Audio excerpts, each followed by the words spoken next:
Hi, John Dick here, philanthropist, urging you to save the noble lemming. Okay, now that we've sorted out the important stuff, let's talk about wetness in SCUM. Now, before you just go and wet yourself, there's a few things you should know. So I'm going to jump right into this video blog. So, what's different between SCUM and other survival games when it comes to getting wet? Let me explain it by examining this sharp-dressed young man. It's easy to see that he's fully capable of surviving almost anything that nature can throw at him.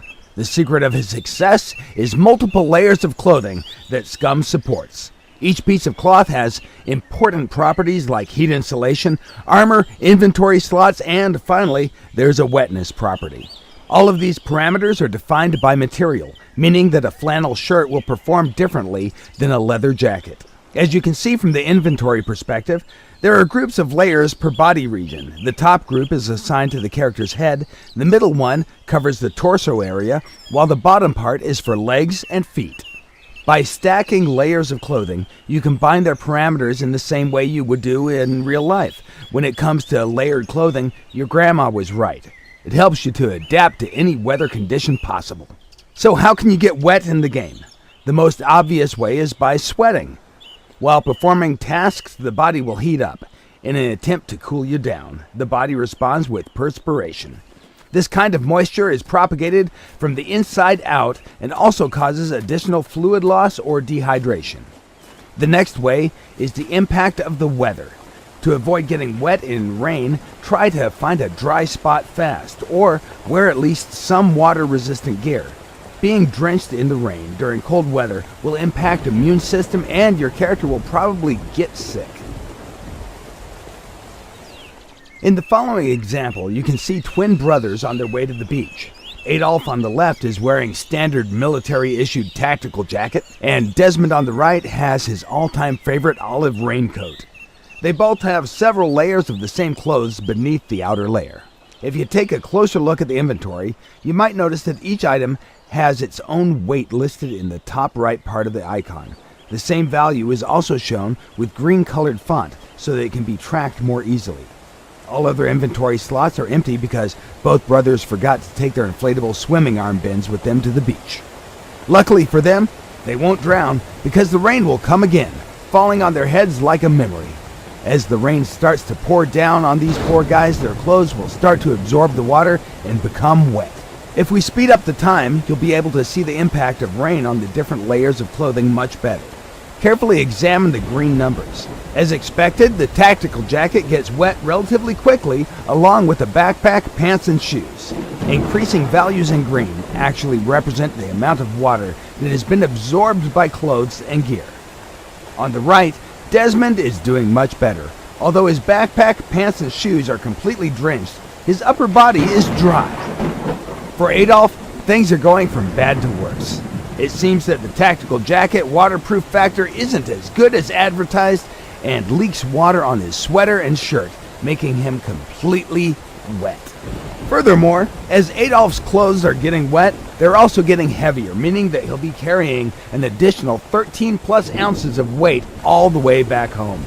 This will certainly affect his calorie consumption during that trip, and his performance will suffer as well. In SCUM, moisture absorption and retention depends on the material that's being used for clothing. Let's bring out the sunshine again. Do notice that both guys were standing completely still in heavy rain just because we asked them nicely. These guys are true heroes. Now, it's time to see what happened with the inner layers of clothing. As you can see, Adolf's sweater is all wet, while Desmond's is still dry. If we drop the sweaters down, you can see that the same thing also happened to their hipster shirts.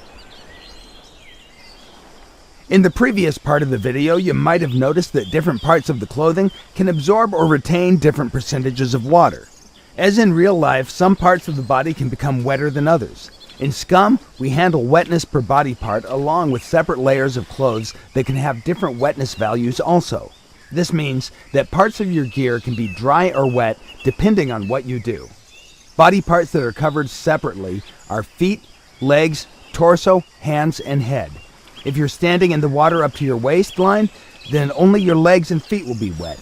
the rest of your body will stay dry. Also, if you jump into the water, your gear will almost instantly become fully wet, even if you have a raincoat or some other water-resistant clothing that isn't fully sealed. It will not help you to stay dry. The success formula here is, if you want to keep your gear dry, stay away from the bodies of water, or at least drop everything to the ground before you enter. In this section of the video, our guy has just practiced some swimming in the shallow waters, keeping his gear with him to protect it from thieves and bears. He did leave an old orange shirt on the beach in case he's going to need some dry clothes later. Or at least, that's what we were thinking he was up to. However, his plan was much more sinister. He actually decided to wear a dry shirt below his other clothes with the intention to deceive the game, to make it think that he has dry clothes on, simply because the first dry clothing layer is closest to the skin. In all other games, this would be called exploiting or cheating, but here in SCUM, we don't care about that, simply because we have fluid diffusion and osmosis built into the game. For those of you who don't know, diffusion is the movement of molecules from a region of high concentration to a region of low concentration, meaning that his dry orange t-shirt will soon become a wet orange t-shirt. After everything you've seen so far, if you still think that it's okay to jump into deep water with all your gear on, take a moment to see what happened to our dear Adolf last year. That particular summer day, he was showing off at the pier. He accidentally fell into the water along with his traveling backpack on his back. To make things even worse, the backpack was full of his mother's lingerie. The next thing you know, all that stuff simply pulled him directly to the bottom. The only way to survive in this kind of situation is to drop excessive weight until the buoyancy pulls you up.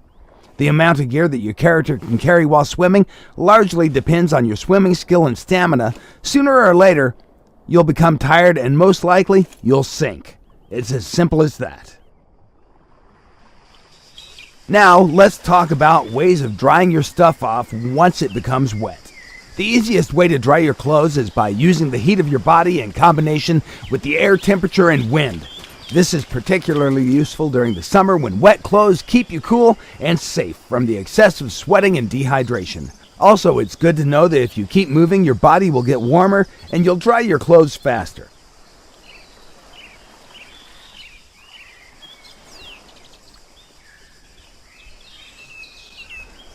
In the current example, you can see that simply by standing in the sunlight, you can dry your gear.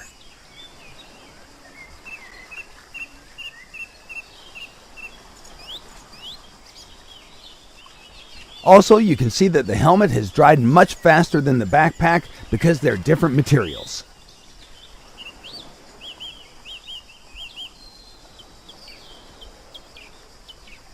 In the situations where air temperature is low, you can use heat sources to dry your clothes.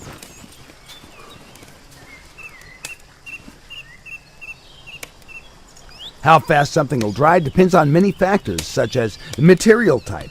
Items that conduct heat better will be dried faster. The amount of water absorbed. If more water is absorbed, it takes more time for clothes to dry. Relative humidity.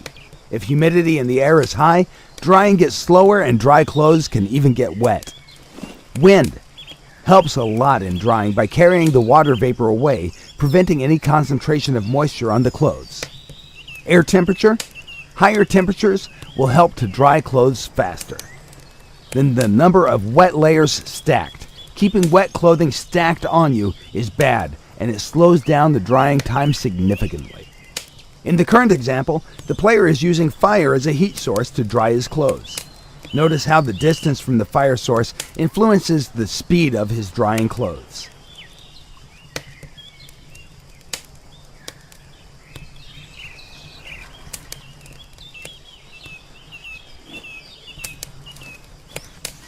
While the shirt, being closest to the fire, is almost dry, a jock jacket is a bit damp. On the other hand, pants that were on the character the whole time are still fully wet since they were far away from the heat source. To reduce drying time, keep your wet clothes spread near the heat source. Also, if you don't have any spare dry clothes, make sure not to freeze to death while waiting for your clothes to dry. Okay, for now, this is more or less everything you need to know about wetting yourself in SCUM. All that you've seen is still a work in progress and is subject to change. In the future, we plan to improve things even more, add some new ways of getting wet, but you can also find your own ways by being a creative player. We hope that you've enjoyed watching this video. Be sure to follow SCUM on Steam, Facebook, Twitter, and our development blog, www.scumgame.com.